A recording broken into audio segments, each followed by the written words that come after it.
From undesirable to undeniable to undisputed.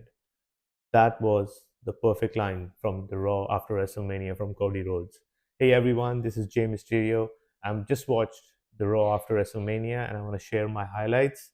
And that opening segment was just, it left me speechless. Like, there are very few times when I'm left speechless, and the main event of WrestleMania 40 left me speechless. And again, this opening segment was just so touching. The way Triple H came out, he thanked everyone and he brought out Cody. That video that was played, that was so moving, so touching. I think, as I mentioned in the previous video, Cody just comes across as a genuine person. He's not playing a character. That's who he is in reality, and I think that comes across. It's organic. That's why he's one of the best baby faces they have in WWE right now and in probably professional wrestling. That was an incredible opening segment. The Rock coming out, his presence is just too good. And even though the crowd was really harsh to The Rock last night, oh my God, the crowd was brutal. Like they just kept booing him, and they wouldn't even let him talk like Dominic Mysterio. Felt like The Rock got more boos than Dominic Mysterio, which is easier said than done. But I could see on The Rock's face and his body language that he was really sad as well because he was going to go away for some time. And I felt that he enjoyed this run so much, the final boss run so much, that he was definitely, it was bittersweet for him. The more they were booing him, the more he was laughing because I'm sure in his mind he was thinking that I did my job. I played my character so well that they went from cheering The Rock to saying Rocky sucks and all the other profanities that they used this time around. It was it was really, in my opinion, coming full circle for The Rock. When he came back the first time, he said that, should I sit at the head of the table? And you could hear the cheers at that time. And transitioning from that to the boos in this episode, that was the hard work that The Rock put in his character. I'm sure it was highly rewarding for him when he saw that, when he experienced that. And he was sad as well because he's going to go away for some months, I'm sure. But they already started planting the seeds. The handshake that they did in the end, and he said that when I'm back, I'm coming for you. That could be a SummerSlam match or a Royal Rumble match or maybe WrestleMania 41. You never know what's going to happen in this new era. And Cody versus The Rock, I think, will be a great match as well. Obviously, I think Cody Rhodes should win, but The Rock will be great in that match as well. His whole run was really, really good, really exciting. Even the story elements that they did with exchanging the titles, in my opinion, everyone was booing the fact that The Rock had the Universal title on his waist. But in my opinion, the whole purpose behind doing that was showing that Cody is now the people's champion. That's how I looked at it. Like they exchanged the titles.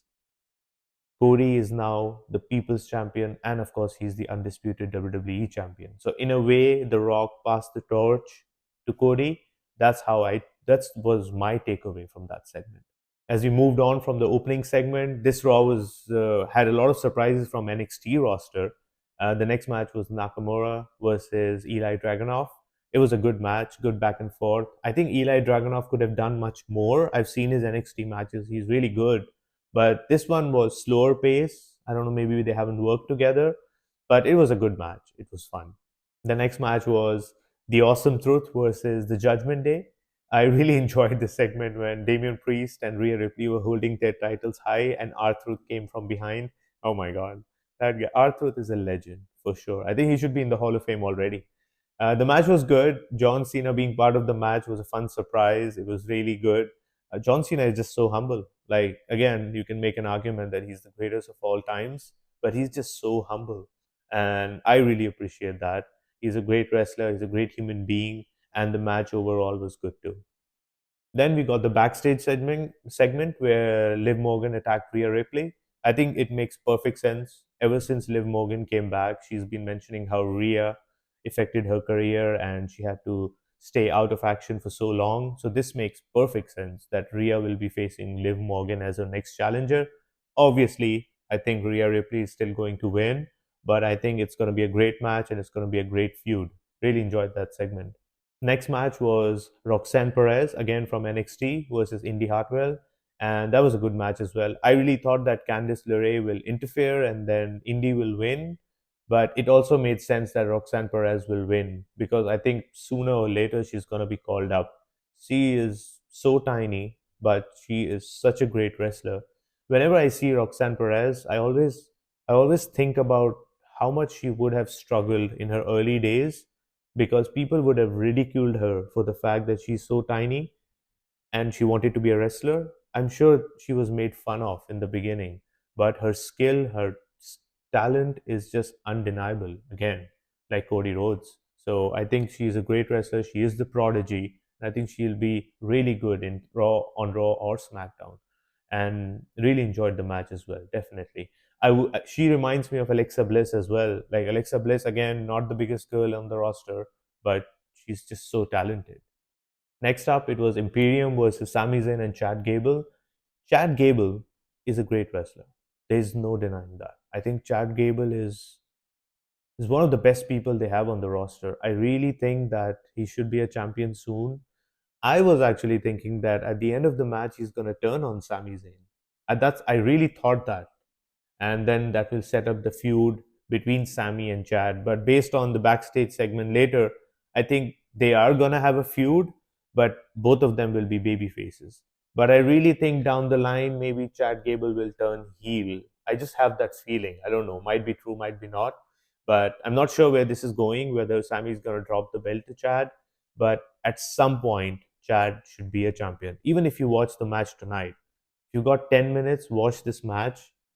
Chad Gable, it was just a showcase for Chad Gable. He's just such a great wrestler. He's one of a kind for sure. And then it was the main event. Raw flew by. I remember a few years ago, everyone used to complain that Raw is 3 hours long and it was dragging on and dragging on. But the way the product is right now, the 3 hours just fly by. It's just so damn good. The last match was a fatal four way to determine the number one contender for the World Heavyweight Championship. It was Ricochet, Bronson Reed, Drew McIntyre, and Jey Uso. Brilliant back and forth. The opening promo from Drew McIntyre has really, his promo game is on point right now. He's just so good at it. It was really good the way he spoke about Damian Priest, Bondage Undertaker. That was hilarious, and really enjoyed it. I think CM Punk costing him the match. I, as I said in the previous video, I think CM Punk is going to be most probably cleared to wrestle by Backlash, and we're going to have that match, and it's going to be a great feud as well. I'm really glad that Jey Uso won. I think he is definitely a main eventer at this point. The crowd reaction to him, his wrestling skills, he's definitely one of the top people. I don't think Seth Rollins will lose the belt to him. Oh, sorry, I don't think Damian Priest is going to lose the belt to him, but I think it's going to be a great match for sure. Another thing I want to say in closing, Ricochet is another wrestler that he deserves so much more. I've been watching Ricochet since Lucha Underground when he was Prince Puma, and now his WWE run, it's been up and down. Sometimes he's been off TV for a long time, but I really think that they should do something for him. If there are two people that I want to do really well in 2024, it's Chad Gable and Ricochet. I'm sure there are more, but these two should definitely get their flowers. They should get their championships. Ricochet is one of a kind. He's a unique wrestler, and he deserves the best in the world. And this is the company for him. I don't think he should go anywhere else. I think he should be a main eventer in WWE, or at least a mid card main eventer. That's what I feel genuinely. Overall, Raw was amazing. I was expecting more surprises, more call ups. Eli Dragunov and Roxanne Perez, I don't know if they were call ups or they were just surprises for the Raw after WrestleMania. I was expecting more call ups, but it is what it is. Really enjoyed it. The Raw just flew by, the 3 hours flew by. All right, I'll see you later. I'm gonna watch SmackDown on Friday. Oh, phew, we've watched a lot of wrestling in the last 72 hours. It's been hectic. So we'll watch SmackDown later on, and I'm gonna share my highlights from SmackDown as well. See you guys. Subscribe to the channel. Please comment. I really enjoyed your comments on the last two videos. Please comment as well. Thank you. See you.